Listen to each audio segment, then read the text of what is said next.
Steps,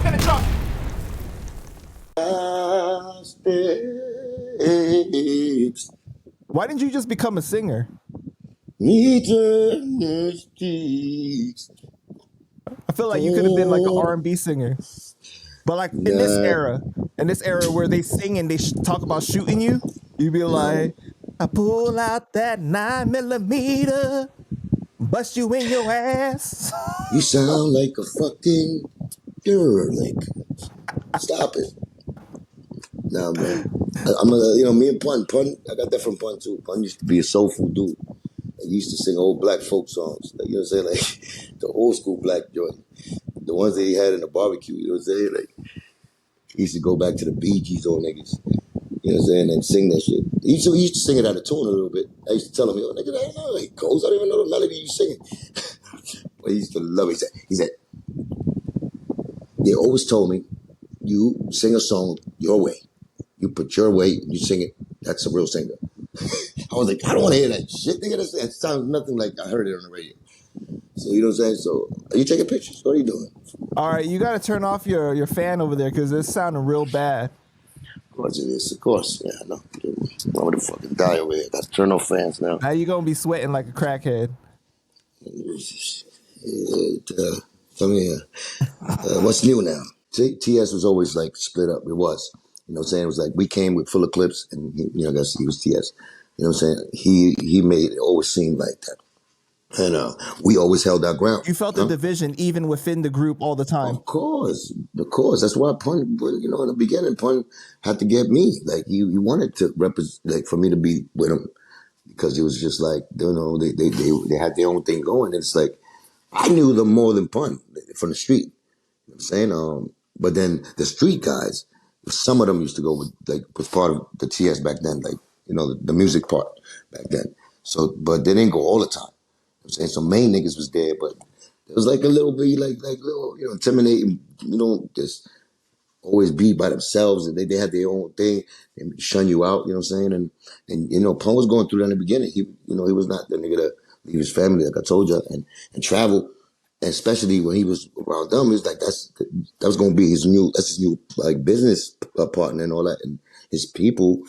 But it wasn't his people, you know what I'm saying? Like he trusted, like, or he felt comfortable, you know what I'm saying? Mm-hmm. Nobody knew him like I knew him. So, you gotta bring brothers that know him like that. That's why he got me. He says Sickone.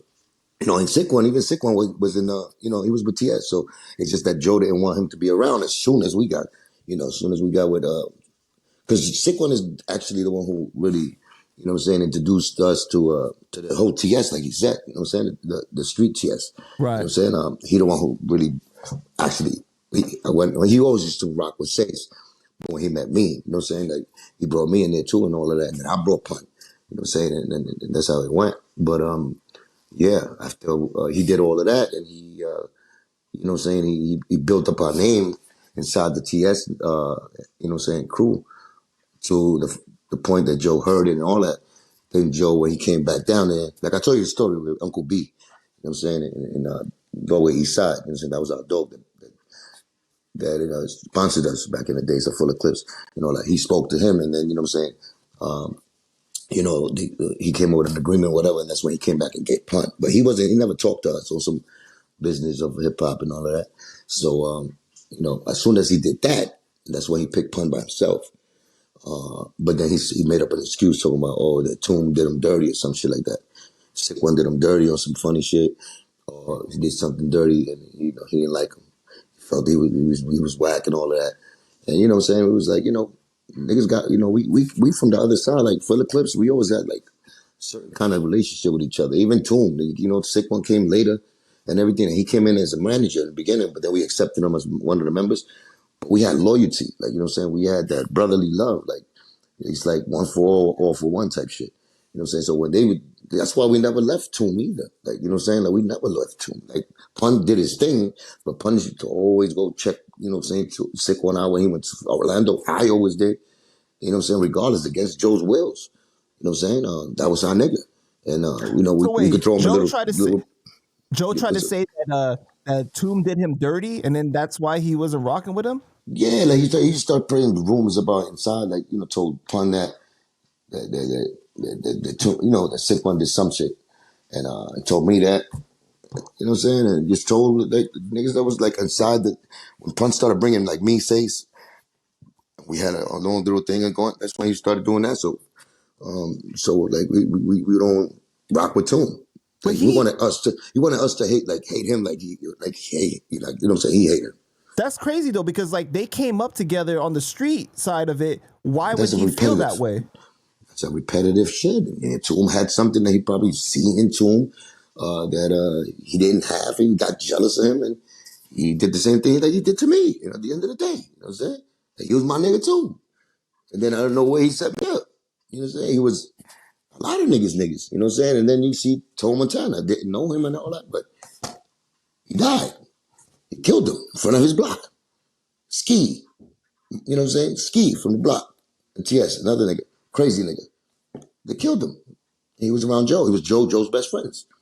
You know what I'm saying? So every day, you know what I'm saying? The only one that was really living and all that, it was Charlie Rock. He was shot out from the back in the days. And, you know what I'm saying? When he came out, look what he did to Charlie.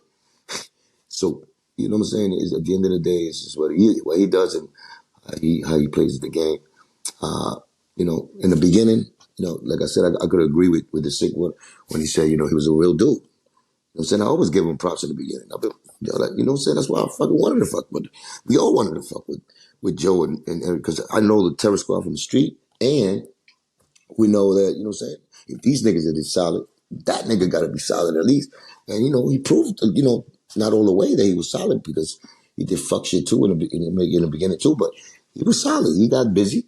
You know what I'm saying? Like I said, there's a story I never told. You know what I'm saying? He got to say it first. Then I could speak on it. Like everything else. Joe.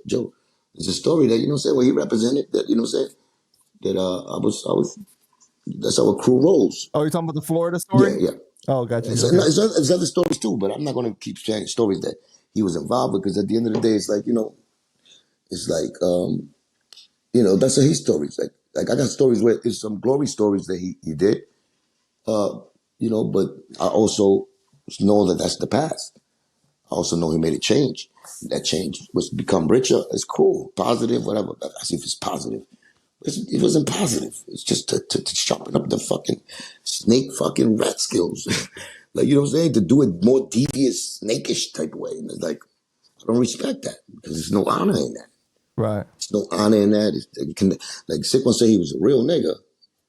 He chose a real nigga. I say he used to be a real nigga. You know what I'm saying? I say that. He had real morals and he'll get down for his pride, for his honor. Back then, I think that was Joe, yeah. Because I seen him pull up in front of niggas and dump. I seen him do that too. You know what I'm saying? But that was the Joe without the money. Still hungry, you know what I'm saying? That was the Joe that he was close and attached to his block. That represented his people. You know what I'm saying? You can see what he did with his people. He left the people that really helped him build and get up there, just like we all were saying. I always said all those names that Sickone said in there. I said all those names always. Always. And I'm not really original from that crew.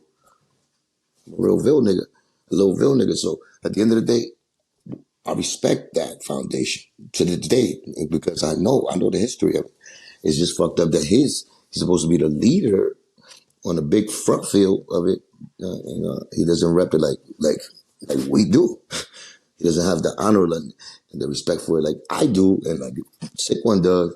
And it's crazy. But that's your crew, nigga. Those are niggas that you still go over there, you see their faces, you know who they are. And you know how, intricate there was, how important there was to the story of TS, of holding it down. The muscle, the hustle, you know what I'm saying? But like I said, I don't feel that's real. So he can never be a real nigga to me. He robbed my brother. He can never be a real nigga to me. Because my brother loved him and did a lot of things for him. For him to rob a nigga that made him, gave things for him for free, a lot of love, and then you rob him still, you're a dirtball snake bitch. He could never be real to me. So that's the only thing I got to say about that real part right there.